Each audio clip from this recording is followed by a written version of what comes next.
তাদেরকে সামনে থেকে লিড করছিলেন। কিন্তু দুর্ভাগ্যবশত সেই যে দেখা সাক্ষাৎ করার একটা ঘটনা সেটা ঘটতে দেওয়া হলো না। 200 জনকে, প্রায় 200 জন তারা গভর্নর হাউসে গেছিলেন, তাদেরকে রাজভবনে ঢুকতে দেওয়া হলো না। কারণ হিসেবে কি দেখানো হলো?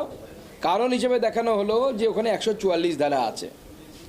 আজকে আপনারাও দেখেছেন, আমরাও দেখেছি, আমরা অবাক হয়ে পুলিশের দিকে তাকিয়ে থাকছি যে ঠিক পুজোর আগেই ওই এলাকাতেই অভিষেক বন্দ্যোপাধ্যায় বাংলাকে বঞ্চনা করা হয়েছে বলে ধর্ণা মঞ্চ তৈরি করে উনি ধর্ণা করলেন।